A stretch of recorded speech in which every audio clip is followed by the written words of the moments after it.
인생이란 뭘까요? 인간의 운명은 어떤 것일까요? 톨스토이가 인간의 운명을 다음과 같이 묘사를 했습니다. 러시아의 광야에서 갑자기 들소떼들이, 무시무시한 들소떼들이 몰려온다. 들소떼에 쫓긴 사람은 걸음아 나 살려라 하면서 도망하다가 숨이 턱에 차가지고 이제는 더 이상 도망할 힘이 없었다. 근데 마침 눈앞에 큰 우물이 있는 것이 아닌가. 큰 우물에 덮어놓고 뛰어내렸다. 좀 떨어지다가 다행히 나뭇가지에 걸렸다. 가지에 걸터 앉아 정신을 차리고 내려다보니까 빈 우물인데 바닥에는 독사들이 뒤엉켜서 우글거리고 있었다. 혼비백산해가지고 이를 쳐다보니까 들소떼가 콧김을 내뿜으면서 뿔질을 하고 있었다. 게다가 자기가 앉아있는 나뭇가지 끝에 나뭇가지 뿌리 쪽으로는 쥐들이 갉아먹고 있었다. 지친 상태에서 나뭇가지 주변을 살펴보니 벌들이 꿀을 쳐놓은 것이 눈에 띄는 것이 아닌가. 손을 뻗어가지고 그 꿀을 따서 먹어보니까 기가 막히게 맛이 있었다. 이 사람은 감탄하며 말한다. 아이고 기가 막히게 맛있구나. 위에는 들소떼가 너 올라오기만 하면 죽이겠다 이러면서 뿔을 세우고 있는 거예요. 밑에는 흉측한 독사들이 우글거리고 있는 겁니다. 떨어지면 큰일 나는 거지. 걸터앉은 나뭇가지는 그냥 근데 쥐들이 사각사각 갉아먹고 들어오고 있는 거예요. 이 사람의 운명은 이제 바람 앞에 촛불 같은 거죠. 근데도 이 사람은 그 꿀에 취해가지고 아이고 맛있다 이러면서 꿀을 따먹고 있는 거예요. 무서운 들소들도 애써서 외면하고 징그러운 독사들도 애써서 외면하고 걸터앉아 나무 뿌리를 갉아먹고 있는 쥐들도 외면하고서 꿀을 따먹으면서 야 이거 맛있구나 이러면서 미련을 떨고 있는 것이 인간의 인생이라는 겁니다. 톨스토이는 얘기합니다. 구원의 길은 없다. 인간에게는 절망밖에 없다. 인간은 죽음에 이르는 병든 존재다. 사랑하는 교우들이여, 위를 봐도 절망이요, 아래를 내려다봐도 절망이요, 옆을 이렇게 쭉 둘러봐도 절망뿐인데 그 암담한 상황 가운데서도 육신의 정욕, 안목의 정욕, 이생의 자랑이라는 허무한 꿀을 취하고 있다가 그 꿀을 따먹고 있다가 영원한 멸망으로 떨어지는 존재가 인간이라는 사실 다시 한번 깨닫게 되기를 축복합니다. 사람은 한 번 태어나면 반드시 죽습니다. 한 번 죽는 것은 하나님께서 사람에게 정해두신 거예요. 그래 별의별 노력을 통해서도 이게 해결이 안 되는 거예요. 그러므로 인생에는 죽음이라는 것이 피할 수 없는 애물단지입니다. 무시무시한 낭떠러지가 있는데 거기로 가야만 되는 거예요. 돌아갈 수 없는 낭떠러지가 있는데 거기로 그냥 밀려나는 거예요. 죽음이 인생 앞을 그렇게 턱 가로막고 있더라 이지. 죽음은 모든 사람의 문을 공평하게 두드립니다. 빈털터리로 살던 거지의 문도 두드리고요. 하루에 몇 억씩 벌어들이면서 살던 부자의 문도 똑같이 죽음은 두드립니다. 누구도 죽음을 피해갈 수가 없는 거죠. 어디에 가도 죽음을 면할 수가 없는 거죠. 뭐 그 좋다는 선진국에 가서 살아도 죽음을 피할 수가 없는 거예요. 그 어떤 미세먼지 같은 것이 없는 청정지대에 가서 살아도 피할 수 없는 거예요. 깊은 산속 굴속에 들어가서 살아도 죽음을 피할 수가 없는 거예요. 그러니 누군들 죽음을 두려워하지 않을 도리가 있겠습니까? 돈 있는 사람들, 권력 있는 사람들은요 늘 이 문제로 고심을 해왔습니다. 어떻게 하면 죽음을 피할 수 있을까? 어떻게 하면 죽음이라는 것을 조금이라도 늦출 수 있을까?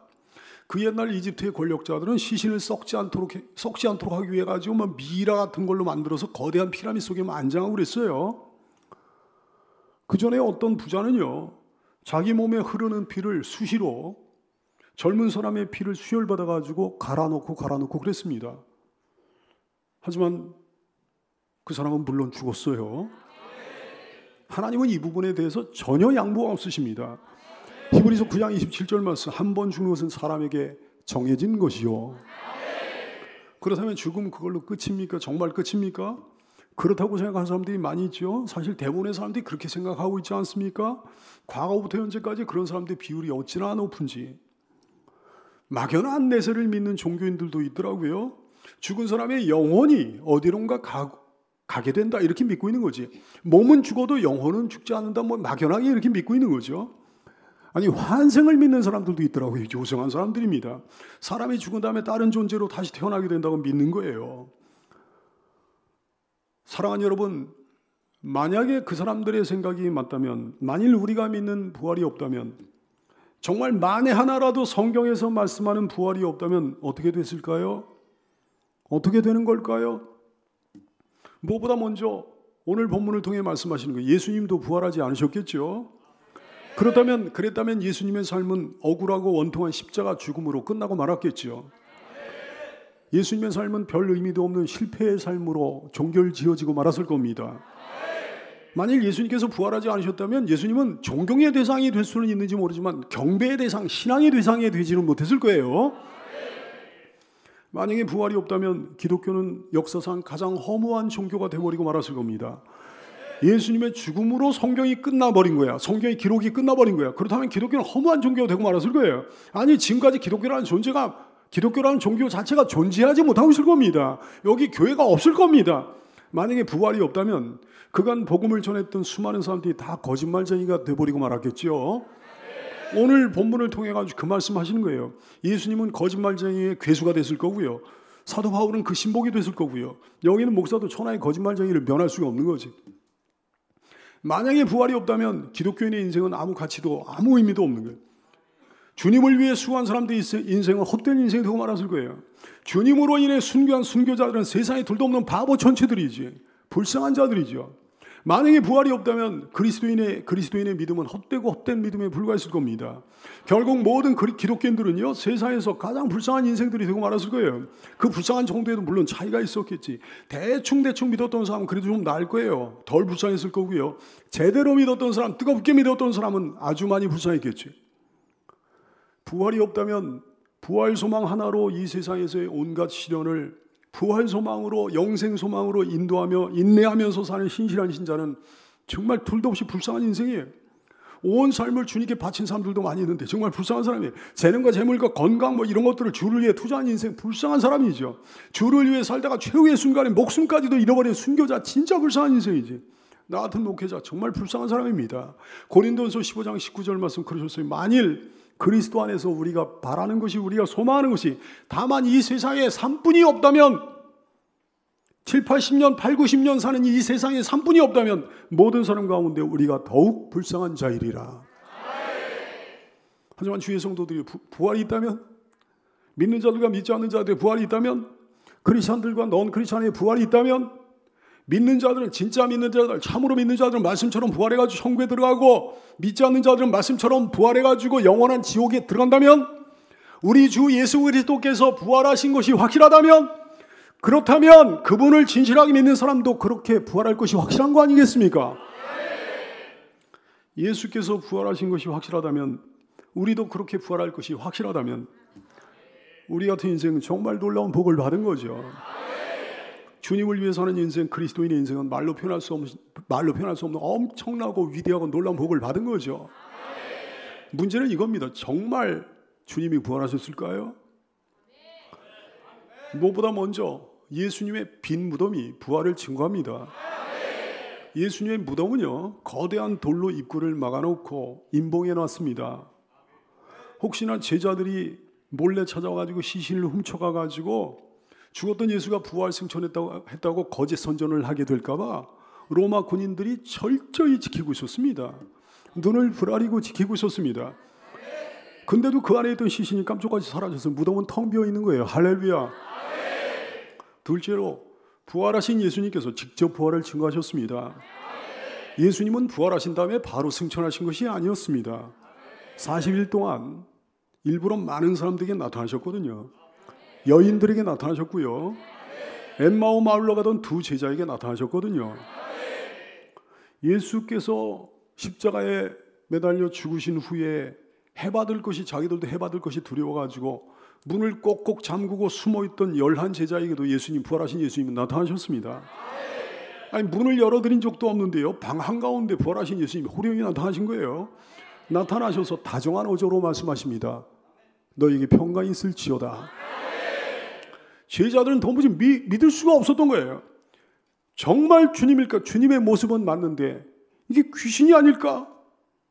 누가복음 24장 36절 이하의 말씀, 이 말을 할 때 예수께서 친히 그들 가운데 서서 이르시되 너에게 평강이 있을지어다 하시니 그들이 깜짝 놀랐어요. 무서워했다 그랬어요. 그 보는 것을 예수님의 그 모습을 영으로 생각하는지라 그랬어요. 귀신으로 생각했다 그랬어요. 주님은 말씀하셨습니다.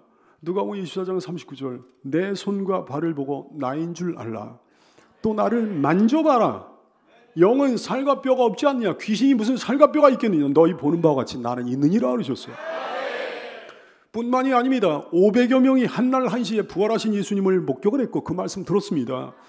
고린도전서 15장 6절 말씀, 그 후에 500여 형제에게 일시에 보이셨나니 그 중에 지금까지 대다수는 살아있고, 바울 사도가 고린도 교회 첫 번째 편지를 보낼 때 500여 형제 가운데 예수님의 부활을 한꺼번에 목격했던 500여 형제 가운데 대다수는 지금까지 살아있다 그랬어요. 그때까지 살아있었다 그랬어요. 어떤 사람은 죽었으나 많은 사람들이 살아있었다 그랬습니다. 그들 중에 상당수는 감람산까지 동행해가지고 예수님께서 승천하신 광경도 목격합니다. 사랑하는 여러분이, 부활하신 예수님께서는요, 밤중에 은밀하게 나타나신 게 아닙니다. 한두 사람이 비몽사몽 중에 부활하신 예수님을 만난 게 아닙니다. 백주 대낮에, 밝은 대낮에 수많은 사람들이 아주 또렷한 정신 상태에서 부활하신 예수님을 만나고 했단 말씀입니다.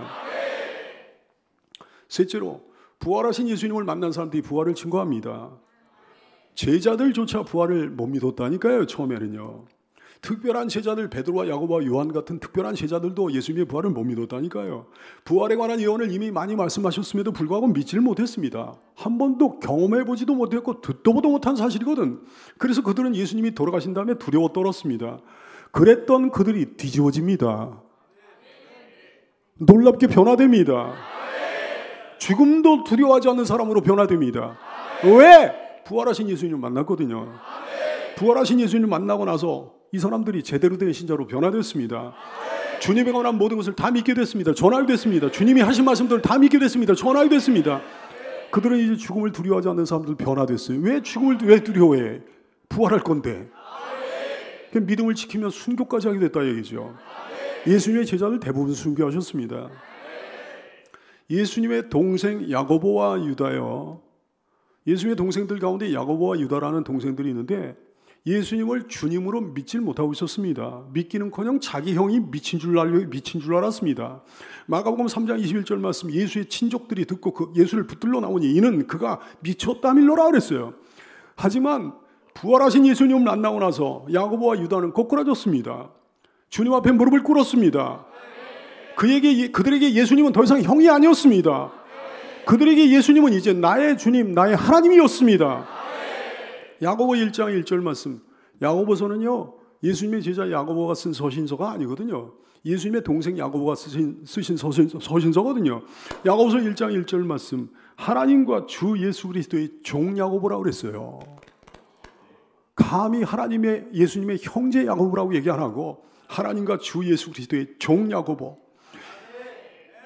유다서 1장 1절 말씀, 예수 그리스도의 종이요 야고보의 형제인 유다라고 그랬어. 감히 예수님의 형제라고 얘기 못했어. 예수 그리스도의 종이라고 얘기하는 거예요. 종이라고 고백하는 거예요. 그 앞에 무릎을 꿇은 거예요. 예수님을 나의 주 나의 하나님으로 영접한 겁니다. 초대교회 기둥 같은 일꾼이 됐습니다. 성경을 기록한 인물들이 됐습니다. 예루살렘 총회의 지도자들이 됐습니다. 나중에는 예수님의 부활을 증거하다가 순교까지 당하시게 됩니다. 뿐만이 아니죠. 그리스도를 가장 앞장서서 반대하고 거부했던 사람이 누구였어요? 교회를 핍박하는데 앞장섰던 인물이 누구였습니까? 교회를 그리도 미워하고 교인들을 그리도 미워하고 예수를 그리도 미워하던 사람, 바울이요. 부활하신 그리스도를 직접 만나고 나서 뒤집어지는 거예요.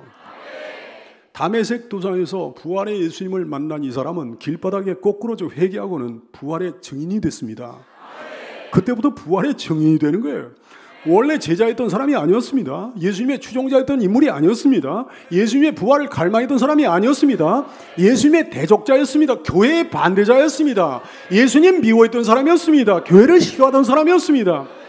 그러니 이 사람 바울의 증거는 더욱더 능력이 있는 거죠. 십자가에서 죽으셨던 예수님께서 많은 사람들을 만난 건요, 도무지 부정할 수가 없는 사실이에요. 정말 너무나 많은 사람들을 만나셨거든요. 그렇다고 해서 죽었던 사람이 다시 살아난다는 사실은 이 사람들 입장에서 도무지 믿을 수가 없어요. 그래서 어떤 사람들은 할 수 없이 이런 주장을 펴기 시작했습니다. 예수는 그때 십자가에서 죽었던 것이 아니고, 사실은 죽었던 것이 아니고 기절했다가 사흘 만에 깨어난 것이다. 하여튼 대단한 인간들이에요. 납덩이가 달린 채찍에 맞아 여기저기 살덩어리가 떨어져 나간 몸으로 십자가를 졌던 사람이에요. 손과 발이 대못에 박힌 채 6시간 동안 열사의 태양 아래 매달려가지고 온몸에 물과 피를 다 쏟아냈던 사람이에요. 마지막 순간에는 로마 군인이 죽음을 확인하기 위해 아주 창으로 옆구리를 찔러보기까지 했습니다. 은밀하게 벌어진 사건이 아니었어요. 수많은 사람들이 십자가 앞에 있었습니다. 그 많은 사람들이 예수님의 죽음을 확인하고 또 확인했을 거예요. 그 사람이 죽은 게 아니고 기절했다고? 무덤 속에 들어갔다가 기절했던 사람이 3일 만에 다시 깨어난 거라고? 3일 만에 그 거대한 돌을 기절했다가 3일 만에 깨어나가지고 그 거대한 돌을 밀고 나와가지고 더 활발하게 활동하면서 돌아다녔다고? 내가 보기엔 부활보다 그게 훨씬 더 어려운 것 같아요. 그 발상이 얼마나 기발한지. 여러분, 다시 한번 말하거니와 당시에 예수의 십자가 형벌, 예수의 죽음은요, 예루살렘 시민들의 최대 관심사였습니다. 근데 그 모든 사람들이 기절한 사람을 보고 시신으로 여겨되는 거예요. 수없이 많은 시체를 검시해봤을 로마의 정병들이 기절한 사람을 시신으로 여겼다는 거예요. 아니, 그게 부활보다 더 힘들 것 같아. 그 발상이 재밌어요. 그렇게 깨어난 사람이 그냥 무덤 밀고 나와가지고 기력을 회복해가지고 예루살렘에서 갈릴리까지 200리길을 걸어가지고 제자들 만나면서 그냥 활발하게 활동하고, 그게 부활보다 더 어려울 것 같아. 참 재미있는 발상이에요. 사랑하는 성도들이요, 한두 사람에게 했던 거짓말도 세월이 흐르면 드러나기 마련입니다. 여러분, 거짓말 하지 마십시오. 다 드러나요. 여러분, 그럴듯한 거짓말도 드러납니다. 과학적인 거짓말도 시간이 지나면 발각됩니다. 사람들이 믿기 딱 좋은 거짓말도요, 세월이 흐르면 발각됩니다. 그런데 여러분, 이 부활에 관한 성경의 증언이 만약에 거짓말이라면, 부활에 관한 역사의 증언들이 만약에 거짓말이라면 이건 너무나 거짓말 같은 거짓말 아니에요? 너무나 믿기 어려운 거짓말 아니에요? 너무나 속기 힘든 거짓말 아닙니까? 근데도 믿었잖아요. 근데도 받았잖아요, 사람들이요. 너무나 비과학적인 거짓말 아니에요? 이게 만약에 거짓말이라면 너무나 비상식적인 거짓말 아니에요? 너무나 믿을 수 없는 황당무계한 거짓말 아니에요? 근데 다 믿었잖아요. 게다가 한두 사람을 상대로 한 거짓말이 아니지 않습니까? 전 인류를 상대로 한 거짓말 아닙니까? 전 역사를 상대로 한 거짓말 아닙니까? 전 지식층을 상대로 한 거짓말 아닙니까? 전 과학자를 상대로 한 거짓말 아닙니까? 근데도 믿었다니까. 근데도 믿고 있다니까. 사랑하는 여러분, 그럼에도 불구하고 이 거짓말이 거짓말이라고 입증해 보인 사람이 단 하나도 없는 줄로 깨닫게 되기를 축원합니다.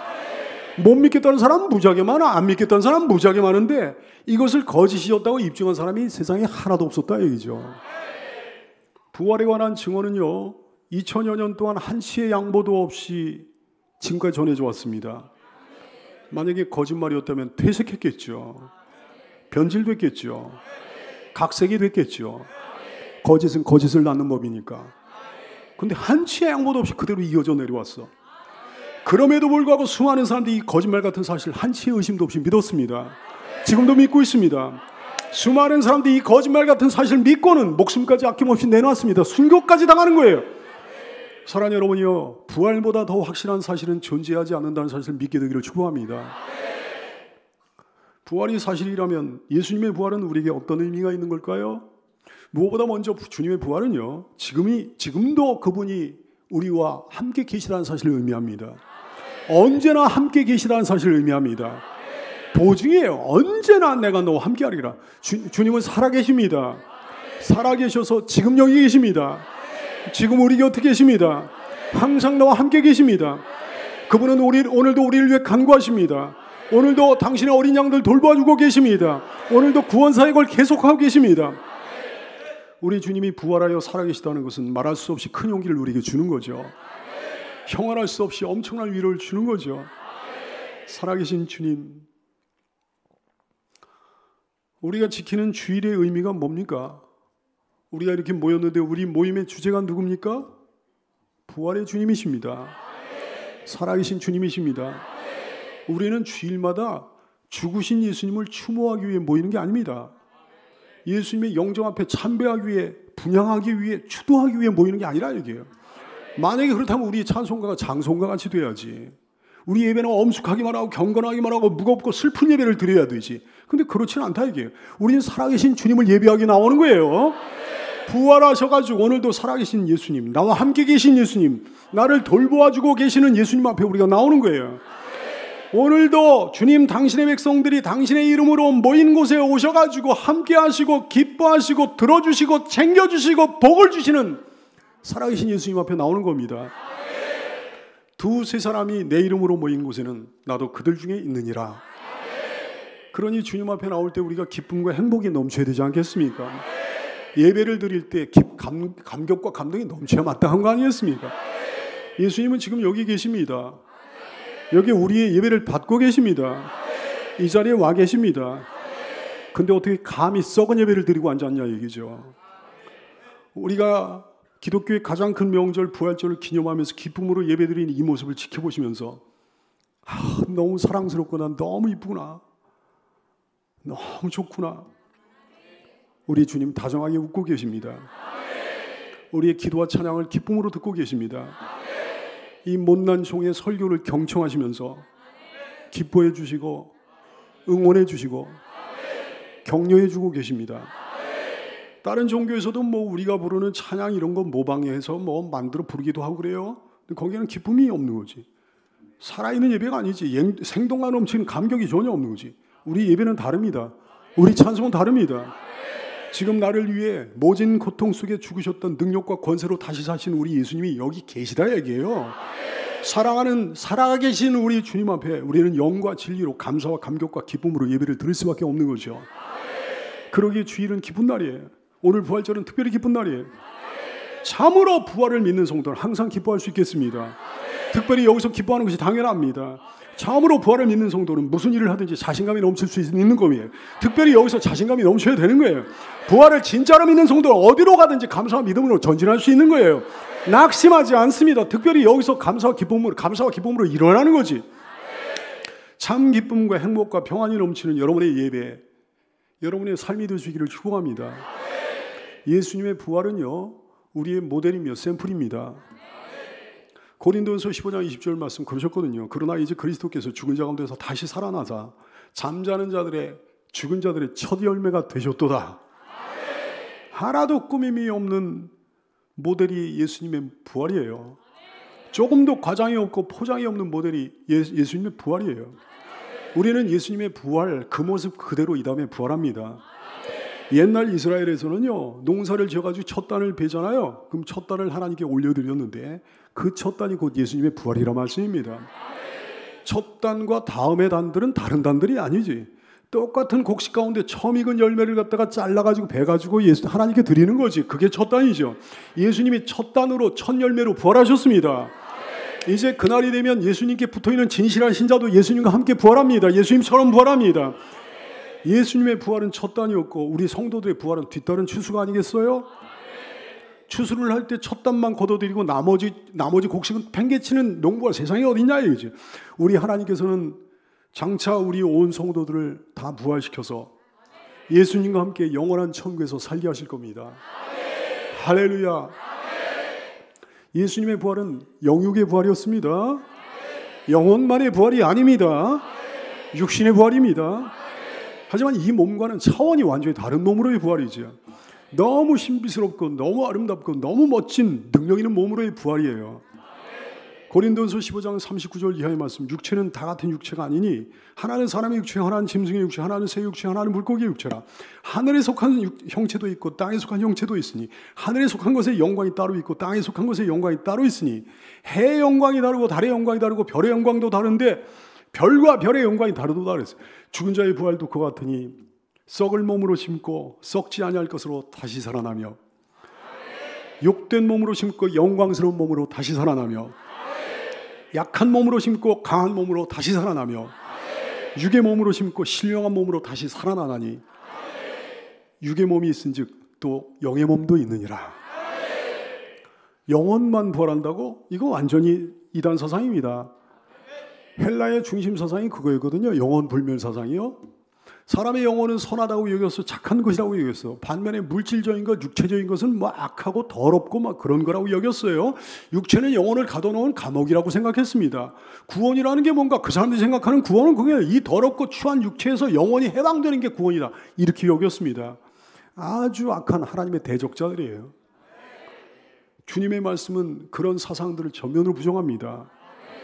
예수님은 어떤 식으로 부활하셨다고요? 신비로운 몸으로 부활하셨습니다. 우리는 어떤 식으로 부활한다고요? 예수님처럼 신비로운 몸으로 부활합니다. 여러분이 사도신경을 통해 날마다 고백하는 이 고백을 절대로 잊어먹지 않는 성도가 되시기를 축원합니다. 몸의 부활을 믿는, 다시 사는 것을 믿는 여러분들 되시기를 축원합니다. 예수님처럼 여러분도 그렇게 아름다운 몸으로 부활하게 될 줄 믿으시기를 예수님의 이름으로 축복합니다.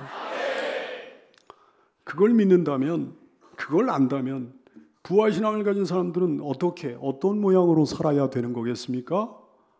당연히 주님을 따르는 삶이 있어야 되는 겁니다. 성도 여러분이요, No cross, no crown이에요. 시작. 십자가 없이는 영광이 있을 수가 없는 거예요. 십자가 고난 없이는 절대로 부활의 영광이 있을 수가 없는 거지. 우리 주님은 고난을 거쳐서 영광으로 들어가신 분이십니다. 십자가 고난과 부활의 영광은 한 몸이에요. 예수님 삶의 과정이었습니다. 우리네 삶의 과정이기도 합니다.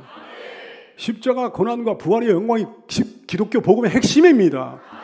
이게 빠지면 아무것도 아니야. 사랑하는 주의 성도들이여, 여러분에게 주를 따르는 삶이 반드시 있어야 된다는 사실 깨닫게 되기를 축원합니다.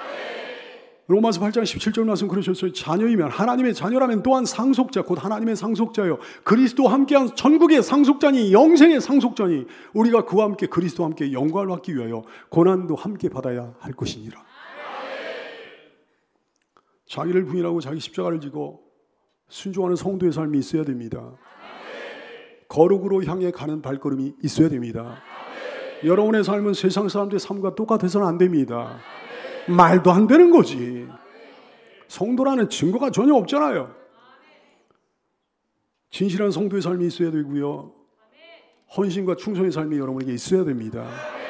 누가복음 9장 23절, 아무든지 나를 따라오려거든 자기를 부인하고 날마다 제 십자가를 지고 나를 따를 것이니라.